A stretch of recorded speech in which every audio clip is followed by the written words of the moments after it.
अरे भाई साहब, बिटकॉइन आज अगेन $4,000 नीचे गिर गया है, यानी कि 68,200 से सीधा 64,200 की प्राइस पे आ चुका है। और अभी जब मैं ये वीडियो रिकॉर्ड कर रहा हूं, इस वक्त 66,100 की प्राइस पे ट्रेड कर रहा है। और आज डेट है 23 फरवरी 2026। तो यहां से बीटीसी का नेक्स्ट एक्सपेक्टेड मूव क्या हो सकता है, अभी चार्ट्स पे चल के टेक्निकली चीजों को समझने की कोशिश करेंगे। लेकिन उससे पहले माड़ा जो जरा वीडियो लाइक कर दो।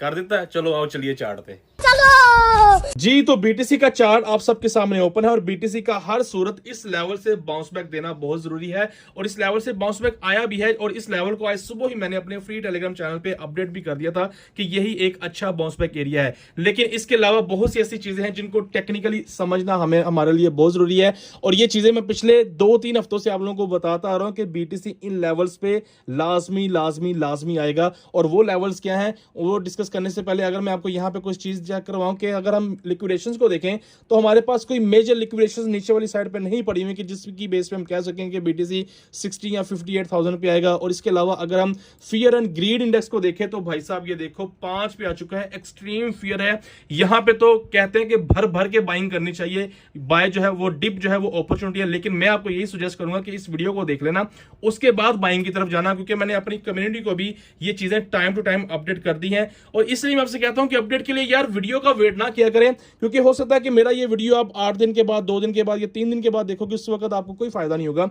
अपडेट का मजा तभी आता है कि जो अपडेट आपको time to time and on the time आ जाए। अब जिस तरह मैंने इस चीज के बारे में भी अपनी कम्युनिटी को गाइड किया, अब आपको नहीं पता होगा कि ये चीज क्या है। तो बीटीसी का बार बार इन लेवल्स पे आना, लिक्विडेशन हीट मैप को देखते हुए और फियर एंड ग्रीड इंडेक्स को देखते हुए हर तरफ से हमें इंडिकेशन यही मिल रही है कि हाँ यहां से बाउंस बैक एक्सपेक्टेड है।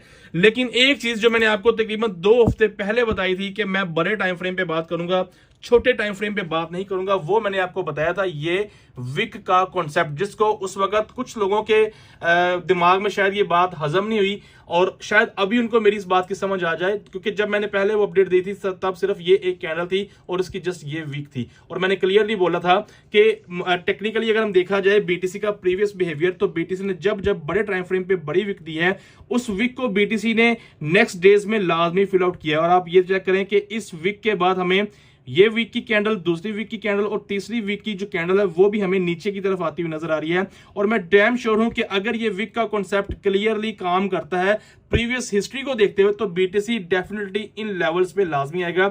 और अगर इन लेवल्स पे बीटीसी आता है, यहां पे हमारे पास एक फेयर वैल्यू गैप भी है, जिसकी बेस पे हम इन एरिया से जो है वो जो कहते हैं ना कि डिप अपॉर्चुनिटी है, अगर डिप हमें इन एरियाज तक मिलती है तो इसको अपॉर्चुनिटी समझ के हम बीटीसी में एंट्री कर सकते हैं या हम किसी और कॉइन में एंट्री कर सकते हैं। लेकिन अभी मार्केट के अंदर जो सूरत हाल है, मैं तो